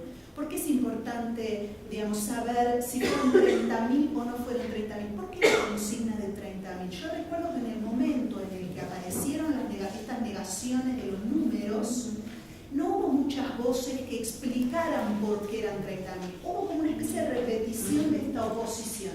Eran 30.000, nosotros decían no eran 30.000, no eran 30.000. No hubo muchas voces, hubo pocas voces en los medios, y yo soy una activa participante en redes sociales, tengo como una especie de recorrido diario sobre Twitter, ¿verdad? No hubo muchas palabras que abrieran esas cajas cerradas para mucha gente y explicaran qué es lo que hay dentro de esas cajas, ¿no?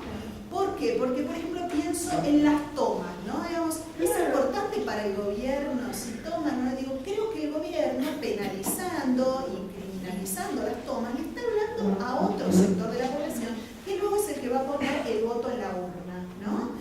Y digo que lo que quiere es una sanción. Me parece que tenemos que hacer como una especie de pedagogía de aquello que para nosotros es tenés que tener el derecho de pensar, de la libertad. Y de poder explicar por qué la toma, por qué puede ser ser legítima, por qué no es legítima, por qué no hay otras formas, por qué los chicos la eligen, cuál fue la historia de otras tomas. Me parece que es un trabajo extraordinario, pero creo que tenemos que empezar a abrir esas cajas que para nosotros significan tanto y de las cuales sabemos que hay adentro, pero que hay otros sectores de la población que evidentemente no. Creo que en la lucha por la hegemonía, por eso yo volvía sobre el tema de la hegemonía, la lucha por la hegemonía, sobre donde hay que operar, es sobre el sentido común. Es un sentido común que creo que nos es bastante adverso. Nos estamos dando cuenta de que aquello que pensamos que era un ersatz compartido por el conjunto de la sociedad argentina parece que no era. Bueno, ¿cómo lo recuperamos? ¿Cómo recuperamos el sentido común? Repitiendo nuestras consignas, pero al mismo tiempo abriéndolas para que las personas entiendan qué es lo que hay. No abriendo los espacios de memoria, digamos, trayendo la memoria abierta. Claro, yo creo que ¿En serio? ese es el sentido político, digamos, de la lucha por las memorias. No es estrictamente partidario, porque me parece que el uso que se hace es de lo partidario y eso tiende como a, digamos, tenemos que distinguir entre los dos registros de lo político y la política. Siempre lo político es lo que habla de un espacio de antagonismo y la política es como un espacio institucional, como los partidos, el Parlamento. Digamos, la memoria es política porque tiene una dimensión de lo político intrínseca, digamos. Y creo que tenemos que... Es un momento bisagra, ¿eh? Yo creo que estamos en un y la momento... democracia es esencial. Absolutamente. Como decía Vera, digamos, es un momento democrático. ¿Qué recursos tenemos? ¿No? Y tenemos recursos legales hasta ahora. Sí, pero a la vez tenemos... está entrando el neofascismo dentro del Parlamento alemán, digamos, hay también una dimensión a nivel global. Hay que alentar el espíritu crítico, conocer, informarse. Y nosotros tenemos que ser operadores de colectivo también, ¿no? ¿Cómo? La reformulación de la cuestión de lo colectivo. También, pero eso se da. Si hay algo que el gobierno proponga es Claro, el está reforzamiento muy bien. del individualismo, Individualismo.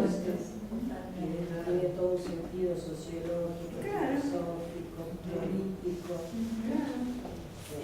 Creo que Y con es como un engranaje. Y con respecto a lo educativo, ¿qué pensás vos de los chicos que a las 16 pueden votar? Pero qué importantes son que pueden ir y los llevan a los juicios. ¿Sabés que van a los juicios? ¿Qué pensás vos de eso? A mí me parece muy educativo. Pero tiene que haber acciones deliberadas. Claro. Es un trabajo de hormiga, como lo ha sido siempre, ¿no? Sí, claro, la educación es un trabajo es de eso. hormiga, es todos los días argumentar qué significa esto, buscar públicos nuevos, buscar palabras nuevas. Hay palabras que por lo visto, que hemos disfrutado de escuchar en las voces del poder político. Yo he venido a ver a Cristina aquí frente al Casino de Oficiales, un día de lluvia, es uno de los momentos más increíbles de mi historia personal. Sí. Todo lo que ella decía para mí tenía significado, pero tenemos que empezar a abrir un poco estas palabras que para nosotros significan tanto, pero que los oídos de los demás tienden a cerrarse cuando se dicen. Entonces hay que abrirlas y encontrar nuevas palabras para hablar. ¿No? Nuevos diccionarios. Nuevos diccionarios, porque Cambiemos está proponiendo un diccionario alternativo. La que usaron, cambiemos, ¿no? Para definirse. El lenguaje es importantísimo. El No lenguaje. sé si puedo decir algo, Paula. No, perdón, yo soy de Pergamino, me tocó, porque en los historiadores hay toda una renovación en lo que es la tendencia a estudiar espacios regionales, cómo dialogan y varían las escalas. Lo que decía Matías, me parece interesante esto de repensar e historizar los 70, porque compartimos mesa con Juan Chazarreta, que presentó un libro que se llama Operación Chacabuco. En mi caso, mi tesis de licenciatura fue el tercer peronismo y cómo se había resuelto por vías legales. La tesis de Chazarreta reinstaló en esta lógica de línea pro que la violencia en los 70 era producto de las organizaciones armadas, y lo que decía aquí mi compañera Daniela, que esa violencia en los 70, para frenarla, había que hacer, o había que comenzar a instalar el terrorismo de Estado. O sea, en la lógica del libro Operación Chacabuco, lo que se hace es reinstalar el debate. De hecho, el terrorismo de Estado comenzó antes. El terrorismo de Estado, por eso está muy bien lo que señalás, porque todavía no se ha desgajado esa idea de que en realidad hablamos de terrorismo de Estado con las instituciones a partir del 76. Bueno, lo dice Calveiro, lo dicen otras. Había habido, digamos, otras acciones, otros lugares, pero lo que se sistematiza, se implementa y funciona como una maquinaria descentralizada a partir de Goldberg. Pero el asunto es que vos utilices aquello para decir, esto causó el terrorismo de Estado. Sí.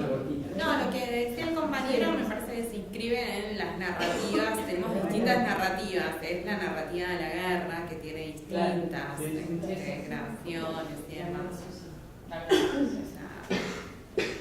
Justifican como... Que de hecho también es la que se... Porque el relato del Nunca Más hay autores que lo inscriben en la lógica de la guerra. Distinta, pero bueno, empieza con un ataque primero de la violencia de izquierda, respondido por un ataque infinitamente peor. Pero bueno, está en esta lógica binaria de...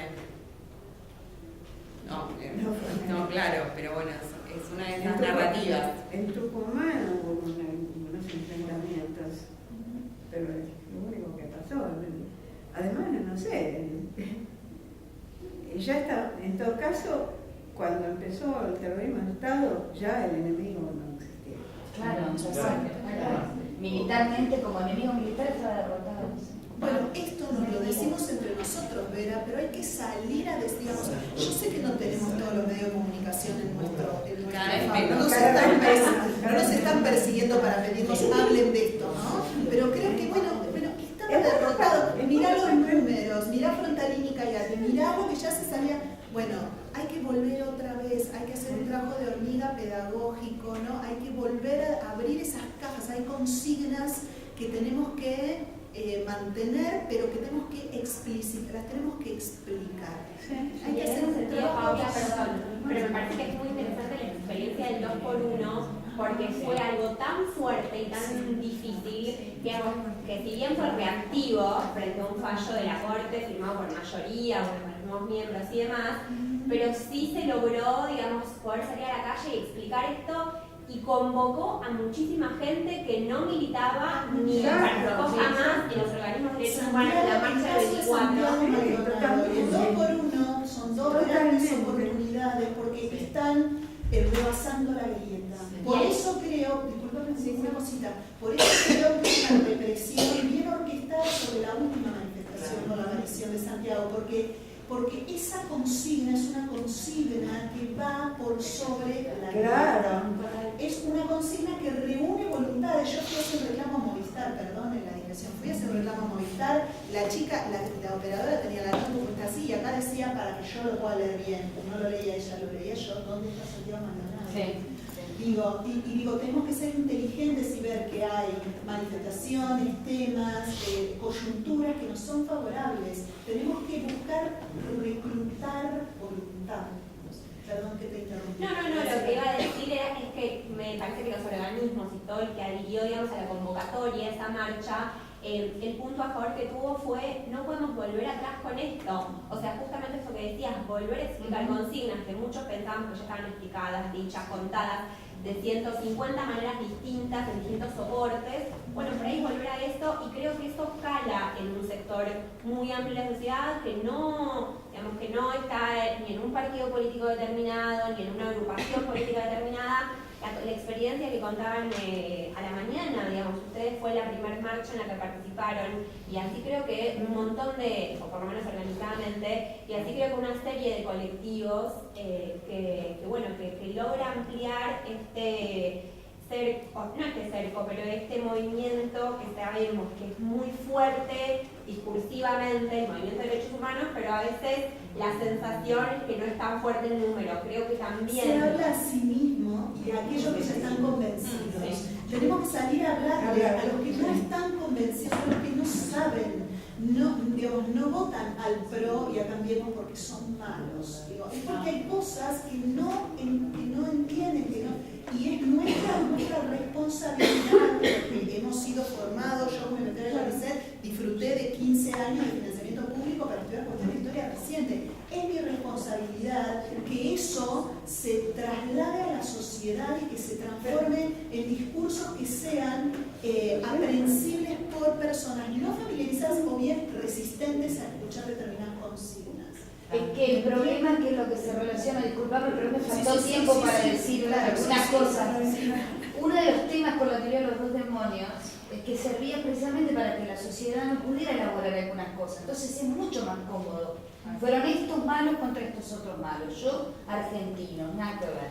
Entonces creo que lo que dice ella, que es muy importante, una respuesta como desde esa base, es una respuesta esperanzadora, optimista, porque en algún punto lo que no pueden volver a poner, al menos creo yo, los mismos términos, todavía no les da, es esto de que la sociedad no tiene nada que ver. O sea, si vos te callás, mirás para otro lado, no hablás, entonces en algún punto estás consintiendo, porque cuando la sociedad no hizo nada, no habló, mira lo que pasó. Y creo que de ahí hay un hilo también. Nunca más el silencio. ¿Verdad? Sí, sí. Como es, hay muchas formas del silencio, dijiste vos, todas son terribles. Bueno, eso. Eso creo que ya está, es como una lección. Sí, sin embargo, un poco lo que plantea de la relación. No, decía, hubo una penalización fuerte desde el grupo gobernante para hablar. Acuérdense del teléfono para denunciar a los maestros, a los profesores. El tema de la delación, por hablar, el día del desaparecido no se podía hablar de Santiago. Mandaron un oficio a la UBA, a la Facultad de Filosofía, a mi facultad, por hablar de Santiago. Una locura. Pero bueno. Pero retomando esto del pesimismo de la razón, yo también, se me vienen así como las noticias, ¿no?, en relación a la autorización del Senado de la Nación a que el ejército de Estados Unidos venga a dar instrucciones a nuestro ejército por el tema de la lucha contra el narcotráfico y, ¿no? Digo, hay un montón de situaciones, esto de lo que ocurrió ayer, de los datos privados, que llegó al ámbito del Ejecutivo. Digo, por debajo de todas estas situaciones donde podemos salir todos nosotros a la calle a plantear que están pasando estas otras cosas que me parece que son preocupantes, que van marcando como la tendencia y el posicionamiento que va teniendo la derecha en relación a lo que viene. Y digo, también, por otro lado, retomando el asunto de las tomas, yo creo que tiraron, ¿no?, mi construcción en relación a eso, es que tiraron esta cuestión improvisada, no muy clara, también para ver cuál era el movimiento estudiantil que estaba y qué comunidad estaba apoyando o no, porque digo, Arribas está, digamos, exonerado de lo que es Overbrecht ¿no? Sí. Digo, y hay un montón de situaciones que van marcando cuestiones que son complejas. Bueno, como lo de Jujuy, a ver, desde enero del año pasado también es un experimento, a ver qué pasa. Digo, entonces el pesimismo de la razón, digo, cuáles son las cuestiones con las cuales tenemos que tratar de pensar, bueno, en la línea que vos planteás, bueno, de manera poder contraponer cuestiones de la actualidad que están ocurriendo y poder argumentar desde ahí cómo se fue configurando también en los 70. Desnaturalizar el orden que nos propone Camilo. No es natural. No es natural que ellos, porque son ricos, manden, digamos. No es natural. ¿No? Digo, la desigualdad social. Nadie habla de la desigualdad social. Es una palabra que se ha perdido. Lo hablamos entre los académicos, en los congresos. Para que ellos sean ricos, vos sos pobre. No hay otra. Hay una torta que se reparte. Caes en la escuela pública. Bueno, claro. Sí, sí. Bueno, Matías, Nada, muy ¿querés? cortito, muy cortito. Una cuestión era para la ponencia de Luciana, el discurso que dio en el Parque de la Memoria cuando vino Obama, Macri, porque ahí se mete con la cuestión de, no dice guerra sucia, pero habla de la violencia en los 70. Sí, Después violencia política. Y otra Hace esta cuestión, equiparación entre violencia institucional y eso violencia ahí lo hace política. claramente Sí. en ese discurso. Y otra cuestión, no es para deprimirnos, como dice Vera, pero una vez el secretario de Derechos Humanos de Uruguay nos dijo, si ustedes le visitaban derogar leyes de impunidad que hubiese pasado, como pasó con la ley de caducidad en Uruguay. La verdad es que yo no supe qué contestarle en ese momento. Eso me lo dijo en el 2008. Ahora sí sabes. Yo creo que ahora, claro, eso tiene que ver con la hegemonía, ¿no? Con esa No tuvieron mayoría. No tengo tan claro. No, no, Digamos que ella dijo que no, por eso yo no lo tengo, lo digo para matizar la cuestión ni tan ni muy, ni tampoco, ni nada. Es complejo eso, porque nunca podemos medir bien eso. Mejor que no se haya medido en ese momento. No se plebiscitan derechos, entonces. Y lo último, englobaría dentro de lo del 2x1 y lo de Santiago Maldonado, el movimiento de Ni Una Menos. ¿Pero por qué lo digo? Porque hay algo interesante que es el cruce entre feminismo y movimiento de derechos humanos, que no siempre es feliz o no siempre tuvo, y que me parece interesante la incorporación de nuevas demandas en ese marco, en ese plano. Eso es El feminismo popular. y una cuestión, digo, para verlo. Hay una tensión ahí, no es una incorporación. No, Hay como no digo que caminos paralelos que en determinado momento confluyen, se cambian chispas, van bien. Eso digo, pero Ni Una Menos se inscribe, por lo menos en los discursos, en la tradición de los organismos y del movimiento de derechos humanos. Y eso me parece interesante porque está incorporando a nuevos sectores en una tradición. Desde ese punto de vista. Sí, me resultó interesante. También tenemos el genocidio de los inmigrantes en el mundo. Claro. Hay varios. No, Paula se refirió a la paradigma de los derechos humanos como un discurso hegemónico y un camino que tan hegemónico. Y también me parece interesante el concepto que usaron en Luciano de memoria subterránea, que es el concepto de Basilio Catela, porque me parece interesante recuperar una variable regional, ¿no? De cómo se revitalizaron el discurso de los derechos humanos, ya no en Capital Federal, sino en el resto del país. El texto de Basilio Catela es interesante porque muestra cómo en las provincias, en otras provincias, no tuvo la misma llegada. Y las palabras siempre clandestino, tortura, exterminio, no tienen la significación que tienen acá. Entonces, yo tampoco sé cuál sería el resultado, ¿no? Porque lo que pasa en capital no pasa en el resto de las provincias.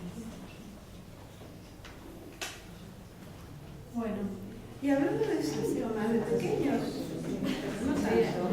tenemos también el tema de los pueblos, de los originarios. También eso hay que estar atentos, ¿no? En muchos derechos y fueron muy sometidos y robados.